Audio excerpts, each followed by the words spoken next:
So I like to Google stuff. It can be dangerous. Hopefully you're Googling the right But things. I like to Google things. Do we need to check the history on that to make sure? I mean, well, it's funny because I Googled intimacy. Okay. So obviously that can be a little Pandora's box, right? Yeah. But I was using specific words. So I was trying That's the kind of thing you pull your wife over and say, hey, let's Google this together. I want you to witness why I'm doing this. I need a witness. So yeah. I was looking for like how many people feel a sense of intimacy. Like I was wanting to see if I can get a stat on that, right? Okay.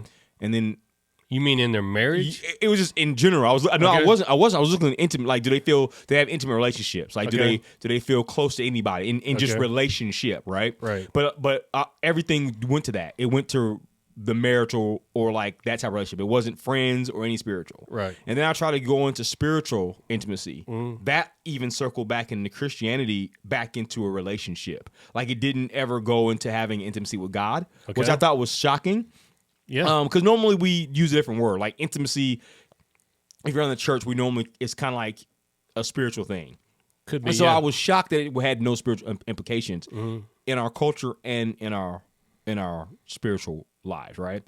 And so then, as I was digging into it and putting some connections together, we've been doing the kind of same thing with justice. We're in a sermon series about justice, and we're looking at a word that everybody knows. We're looking at a topic that everybody knows in our culture, but we're looking at like how would the Bible define that? And for us, we're realizing that the Bible moves from justice, kind of how God has set this standard, how God has this law, how He's going to mitigate this law to his people, to then moving to the New Testament saying that really we're not going to do justice anymore, we're going to do justification, which justification leads to different things. We're taking the church on the path. This Sunday we're going to talk about how justification leads to restoration, and then next Sunday is going to be like that restoration is always in the good of the relationship, right? So that's the whole idea that in our culture, when we say justice, we're not looking for relationship. We're looking for revenge. Right. And a lot of times in our culture, when we're looking for intimacy, I don't think we're looking at it from the right lens. And as I've been getting to look through that and kind of take our staff through that,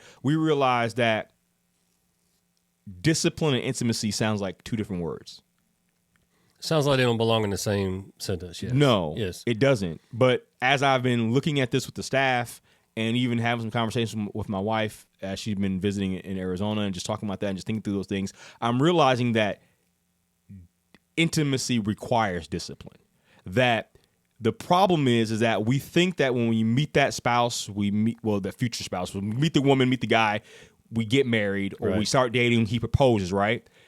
We feel like, oh my gosh, I now am married and now this is supposed to be my intimate partner, to have intimacy, that we're going to become one, change our names for the rest of our life. But when you think about it, it takes time to get to know somebody. Like you don't like intimacy is depth. Like it doesn't just come overnight. And so like it takes discipline to continue to work on those intimate things. Yeah. And then any time you look at disciplines, there's a right way to do the discipline. Like there's steps to practice. There's an order to it. And I just thought it was a good conversation because I was talking to my wife last night, and we've been together for 22 years, and we were asking each other questions and having a great conversation, and we both kept saying, man, I didn't know that about you. Oh, that's good to know. And it was like, wow, I just didn't know. Like, and you think to yourself, well, how would you not have known? But it took that time and that intimacy and that discipline of us just talking to get to that place where we can go to a deeper level. And so I thought maybe that's why we don't have deep intimacy in our relationships and with our faith, is because we think it's something that happens automatically and we hate the idea of discipline. So how do you see discipline building intimacy, or what role do you see? In other words, I guess I'm asking the question, if I'm in a relationship with my wife, or if somebody has a husband, other relationships are trying to be intimate emotionally, obviously. What disciplines get you to the place of intimacy? Right. Like what are the steps to that? Because if we talk about spiritual disciplines for people, we're generally talking about you need to have time every day to read the scriptures. Right. You need to have every day to pray.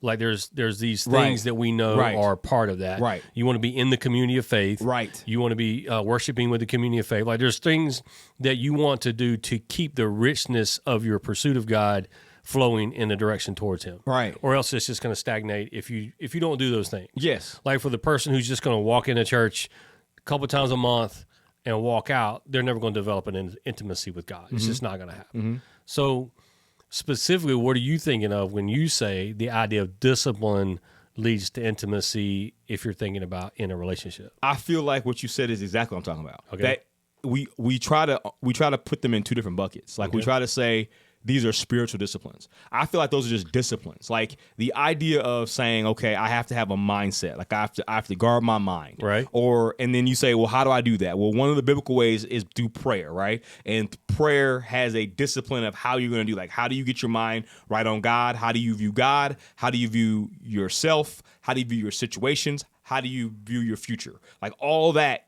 comes into prayer. But when you go through that and you model that's the same way you would do that with your relationship. That, you know, you have to have a mindset for that friendship. Like that, does that friendship have a purpose? So if my purpose is that I want to have deep friendships, then like one of the things for prayer is that you need to be still and quiet yourself, right? And so are you still in your marriage? Are you still in your friendship? Like, do you just listen to your friend? Like, do you just take time to listen? Like you know, like with the staff or with your son, like your son Brock, he's here on staff, and so sometimes we all joke around we're around each other, but when we actually go out to lunch, or you know, we might have guys' night, like that's us saying, I want to intentionally take some more time. I've been around you, but I want to go deeper. And I think it's the same thing that we look at that with our relation with God. It's like the word of God. Like you grow into intimacy by knowing God's word. You get to know him. That's going to what he said about himself. Well, what is your relationship saying about themselves? What are your friends saying about themselves? Like, are you interested in their story? Do you get to know where they're from? And the more you get to know somebody, the deeper in love you fall with them. That's what we see with God. The more I get to know Jesus, the more I love him. Because the more I understand what he's done for me and what he means for me. But it takes work to do that. Because like you said, just because I know Jesus loves me because the Bible tells me so, just because I know for God so loved the world that he gave his only begotten son, yeah, I know that. But like, if I let that sit there, that can become stagnant. It becomes stale. I have to keep fanning that flame. And so that's the spiritual discipline of I got to keep fanning my flame from my spiritual side. I think it's the same thing that we have to fan that flame in all relationships if we want deeper intimacy. So I think, just reflecting on my relationship with my wife, we've been married 32 years. And so there's a definite deep intimacy in our relationship. And a lot of it has come through some of the difficult times we've been through where we were forced into conversations almost to refining conversations and defining conversation, where you're refining that relationship and the understanding of each other, but also defining, okay, where do we go from here? And I think those moments have been very difficult at times, but they've been very, very helpful. In the long run, our marriage is much stronger because we went through the refining fire of those times where we had to fight for each other. We had to fight to stay together, in a sense that, not that we were getting divorced or whatever, but in a sense that it's easy to get up, do your routine, go to work, take the kids to school, come home, fix dinner, go to bed, and never have a deep conversation. That's autopilot. It's autopilot. Correct. Like you're doing life together, but you're not really intimately seeking each other's minds and each other's hearts. And I think it's so easy for people to fall into those. And I think the discipline that you're talking about is, like when we're talking about our love for God, is the discipline is to stop all of that and to seek him, like to really truly say, I'm going to stop and I'm going to listen. I'm going to seek, I'm going to pursue. And I think the same thing has to happen in our relationships with our spouses. It's like if I don't stop and listen to my wife, I mean, there are times where I'm intentional, very intentional. Like I tell myself, I'm not gonna pick up my phone, you know, for a while. My wife and I are just going to talk. You know, or like last night, we were keeping our granddaughter who was asleep in the den in her little tent she wanted to sleep in. And so my wife and I had retreated to the bedroom and my wife's doing her Bible study. And we have some conversations about that. Like it's a moment where we are intentional, you know, to make sure. I could have said, nah, I don't really want to talk about that. I just want to read, or I want to do the stuff I'm interested in. But I really made time for that. And I think that's the discipline of drawing each other in, because I've been in a place where I didn't do that, and it created distance. It creates, you're still in the same room together, but you're not really there together. The thing about it is that I think what people don't understand is that proximity does not breed intimacy. No. Like that was the biggest lesson I've had to learn. Okay. And probably the biggest thing that I've learned in the last couple of years that has changed that's leveled up my maturity. Mm-hmm. The pandemic did that. Right. COVID proved it, that proximity does not breed intimacy. Yep. And that's what's so fascinating is that, like, yeah, you can be doing life. You can be coming home on, a lot of us do that. Like we don't go to the bars. We don't hang out all the time. We go to work. We come home. Right. Like, our wives and we're at. A lot of our wives, a lot of our husbands work at home. Like we just live very routine lives. Right. And so it's like you get into this rhythm and like you're doing life together, but you're not really making a life. Like you're just doing. You're not being fruitful.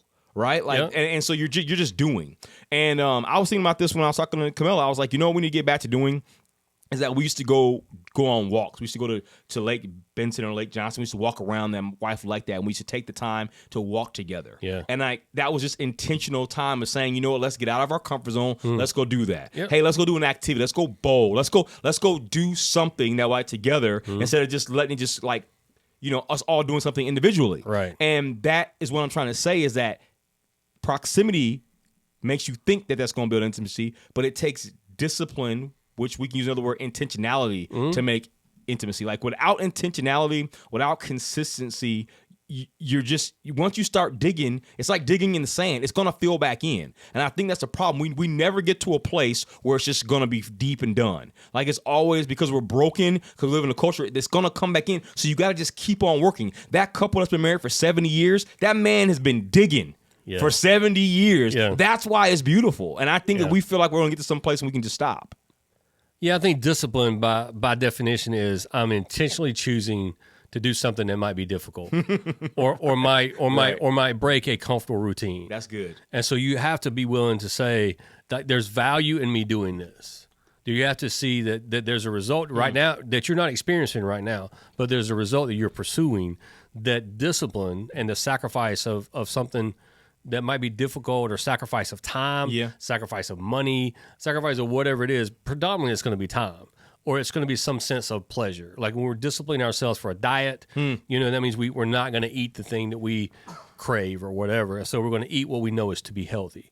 And in the same way, when we're trying to discipline ourselves in intimacy and relationship, we need to, our minds typically will crave pure, just pointless entertainment to some extent. And if we're being disciplined, we'll say, okay, well, is that more valuable than me developing a greater understanding of my spouse or a friend or a coworker, whatever it might be, or time that I can spend with the Lord, growing in my understanding of Him? And am I willing to set aside whatever time it takes to make sure that the things that should be the most valuable to me are evidently the most valuable to me by how I'm spending my time?